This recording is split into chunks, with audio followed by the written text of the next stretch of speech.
সেখানে বিজেপির লোকেরা বেঁধে মারধর করেছে এবং এর বিরুদ্ধে এখনো পর্যন্ত তেমন কোনো ব্যবস্থা নেওয়া হয়নি। কিন্তু যিনি আসল অপরাধী, যারা আসল অপরাধী বিজেপি, তাদেরকে গ্রেপ্তার করা হয়নি।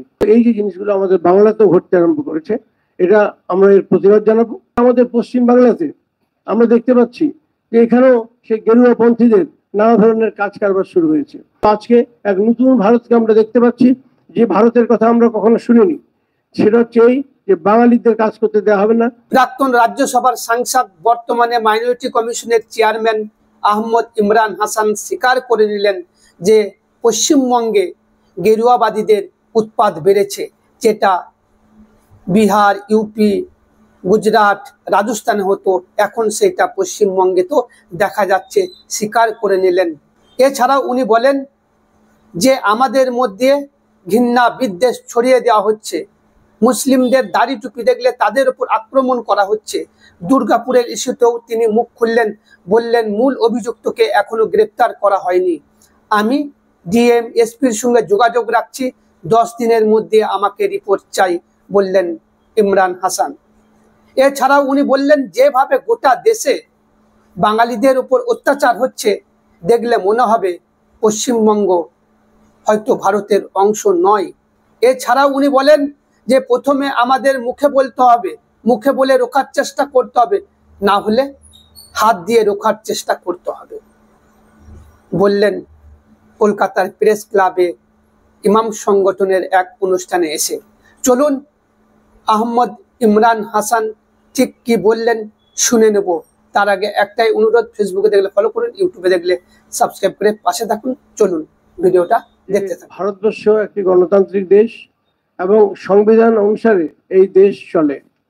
আমাদের সংবিধানে রয়েছে যে আমাদের দেশের যেখানে আছে প্রত্যেকে হচ্ছে ভারতীয়, এবং ভারতীয়দের যে কোনো রাজ্যে যে কোনো অঞ্চলে তাদের কাজ করার অধিকার রয়েছে, তাদের ঘর বানানোর অধিকার রয়েছে। আগে কাশ্মীরে ছিল না, কিন্তু এখন সে অধিকার 370 রদ হওয়ার পর সেটা কাশ্মীরেও যে কোনো মানুষ গিয়ে ঘর বাড়ি বানাতে পারে এবং রুজি রোজগার করতে পারে। আমাদের পরিযায়ী শ্রমিকরা কাশ্মীরও যান এবং সেখানে আপেল বাগানে কাজ করেন, চাষের কাজ করেন, অন্যান্য কাজ করেন। এই যে অধিকার, যে একজন ভারতীয় সে ভারতের যে কোনো স্থানে কাজ কারবার করতে পারবে, মজদুরি করতে পারবে, দোকানপাট করতে পারবে, চাকরি করতে পারবে, এটা আমরা সকলেই জানি, এটা স্বীকৃত। কিন্তু এখন আমরা হঠাৎ করে দেখতে পাচ্ছি যে সেই জিনিসটা রদ হতে চলেছে। আজকে বাঙালিকে দেখলেই আমরা দেখছি বিভিন্ন জায়গায়, গুজরাটে বিশেষ করে বিজেপি শাসিত যে রাজ্যগুলি আছে সেখানে কি হচ্ছে, রাজস্থানে, হরিয়ানায় এবং আরো অনেক জায়গায় তাদের উপর অত্যাচার করা হচ্ছে। তারা ছেলে মেয়ে নিয়ে থাকছে এবং সেখানে রোজগার করছে, সে রোজগারের টাকা বাংলায় পাঠাচ্ছে, ফলে বাংলার উন্নতি হচ্ছে। এবং যেহেতু ওখানে শ্রমিক কম, তাই তারা সেই রাজ্যেরও অর্থনীতিতে বিরাট ভূমিকা রাখছে, আজ থেকে নয় বহুদিন থেকে।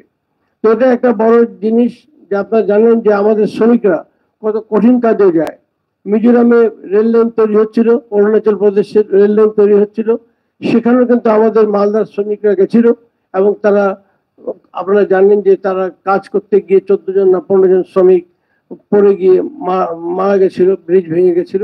সেই কাজও কিন্তু তারা করছে, ভারতের উন্নতিতে তারা অবদান রাখছে। কিন্তু আজকে এক নতুন ভারতকে আমরা দেখতে পাচ্ছি, যে ভারতের কথা আমরা কখনো শুনিনি। সেটা হচ্ছে এই যে বাঙালিদের কাজ করতে দেওয়া হবে না, বাঙালিদের ঘর বাড়ি তুলে নিয়ে গিয়ে তাদের ছেলে মেয়েদের নিয়ে গিয়ে হয় পশ্চিমবাংলায় ফিরে যেতে হবে, নতুবা তাদেরকে বিমানে করে আগরতলায় পাঠিয়ে দেওয়া হচ্ছে, সেখান থেকে সীমান্তের ওপারে তাদেরকে পাঠিয়ে দেওয়া হচ্ছে। একবারও চিন্তা করে দেখা হচ্ছে না এরা সত্যি ভারতীয় না এরা বাংলাদেশি। এটা করা হচ্ছে এবং ইচ্ছে করে করা হচ্ছে। আপনারা জানেন সামনে আমাদের ভোট রয়েছে, রাজ্যের ভোট রয়েছে, কিছুদিন পরে লোকসভা ভোট হবে, ভোটের জন্য এ কাজ করা হচ্ছে। তো আমরা এর তীব্র প্রতিবাদ জানাবো। পশ্চিমবঙ্গের মানুষ সবসময় তারা ভারতের সংবিধানের সঙ্গে থেকেছে এবং তারা প্রগতিশীল, তারা সবসময় এর বিরুদ্ধে দাঁড়িয়েছে, লড়েছে, এবারও তারা সেই লড়াই শুরু করেছে।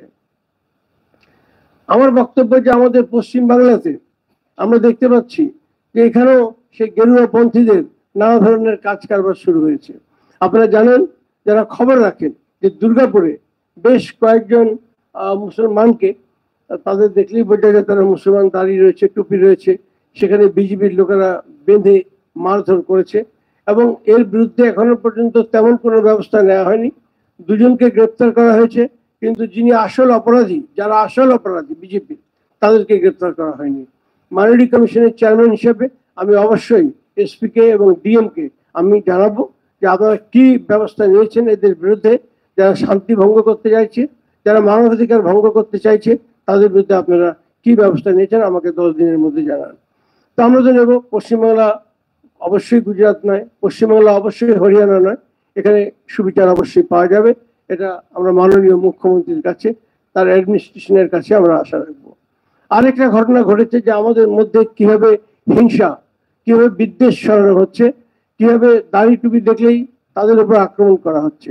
আপনারা জানেন যে গতকাল বম্বে থেকে এসছেন, এখান থেকে তারা শিলচর যাচ্ছিলেন এক ভদ্রলোক, তো প্লেনে তার হয়তো একটু প্যানিক অ্যাটাক হয়েছে, কিছু হয়েছে, তিনি একটু হতভম্ব অবস্থায় দাঁড়িয়েছিলেন। এয়ার হোস্টেসরা তাকে বসাবার চেষ্টা করছিল, সেই সময় একজন উঠে গিয়ে সে ভদ্রলোককে সজোরে চড় মারে এবং এমন চড় মারে যে সে পড়ে যায়। বিমানে দেখা যাচ্ছে ভিডিওতে সে পড়ে গেছে, ইন্ডিগো বিমানে গতকাল হয়েছে, সে শিলচর যাচ্ছিলেন তিনি। তো এই যে জিনিসগুলো আমাদের বাংলাতেও ঘটতে আরম্ভ করেছে, এটা আমরা এর প্রতিবাদ জানাবো। এটাকে আমরা কথা বলে রোখার চেষ্টা করব, যদি কথা বলে রোখা না যায় তা আমরা হাত দিয়ে তাকে রুখবো। এটা আমাদের প্রফেটের একটা বাণী রয়েছে যে মুখে প্রতিবাদ করো, মুখে না হলে হাত দিয়ে প্রতিবাদ করো, তাও না পারলে তোমরা তাকে অন্তর দিয়ে ঘৃণা করো। রবীন্দ্রনাথ এই ধরনের একটা কথা বলে গেছেন। তো যাই হোক, আমরা বলছি যে যেভাবে বাঙালিদের উপর অত্যাচার হচ্ছে সারা ভারতে, দেখলে মনে হবে আমাদের পশ্চিমবাংলা যেন ভারতের অংশ নয়। এটা নয়, আমাদের ভাষা খুবই ঋদ্ধ ভাষা, ভারতবর্ষে এরকম ঋদ্ধ ভাষা আছে কিনা আমরা জানি না, সেই ভাষার উপরও আক্রমণ আসছে, কারণ বাংলায় কথা বললেই তাদেরকে ধরা হচ্ছে। আপনারা জানেন যে জয় হিন্দ যে কলোনি দিল্লিতে, তাতে কি হয়েছে সেটা আপনারা জানেন। এই খবরগুলো আজকে মিডিয়ার কল্যাণে, আপনাদের কল্যাণে সব জায়গায় ছড়িয়ে পড়ছে। আর আরেকটা চেষ্টা হচ্ছে, ভাই ইলেকশন হবে, প্রত্যেককে লড়াই করবে এবং যাকে জনগণ সাপোর্ট করবে সে জিতবে। সে তৃণমূল হতে পারে, বিজেপি হতে পারে, কংগ্রেস হতে পারে, যে কোনো দল হতে পারে। কিন্তু দেখা যাচ্ছে যে এর বাইরে গিয়ে অসাংবিধানিক ভাবে মানুষের ভোটাধিকার কেড়ে নেওয়ার চেষ্টা হচ্ছে। বিহারে আমরা দেখেছি যে একটা বিরাট সংখ্যক মানুষ, 65 লাখ কিংবা এই ধরনের কোনো সংখ্যা, তাদেরকে ভোটার তালিকা থেকে বাদ দেওয়া হয়েছে। যারা ভোটার নয় অবশ্যই তাদেরকে বাদ দিতে হবে, কিন্তু এভাবে গণহারে দলিত বা সংখ্যালঘু বা দুর্বল শ্রেণীকে যদি বাদ দেওয়া হয় তাহলে সেটা প্রকৃত গণতন্ত্র হবে না, প্রকৃত নির্বাচন হবে না। ইমাম মুয়াজ্জিনরা এ ব্যাপারে এগিয়ে এসছেন, আমি তাদের সবাইকে অভিনন্দন জানাচ্ছি যে আমাদের সবাই মিলে চেষ্টা করতে হবে আমাদের এই বাংলায় এবং আমাদের এই ভারতবর্ষে যেন অবশ্যই সম্প্রীতি থাকে। আমাদের এখানে প্রত্যেক নাগরিক সমান, এই কথাটাকে মনে রেখে পারস্পরিক সম্প্রীতির মাধ্যমে আমরা এগিয়ে যাব। এবং এই ধরনের যে চেষ্টাগুলো হবে আমাদের ভারতকে বিনষ্ট করার, বিনাশ করার, কোন একটা জাতি গোষ্ঠীকে টার্গেট করার, সে বাঙালি হোক, সে মুসলিম হোক, সে শিখ হোক, তার বিরুদ্ধে আমরা অবশ্যই মুখ খুলবো এবং আমরা অবশ্যই প্রতিবাদ জানাবো।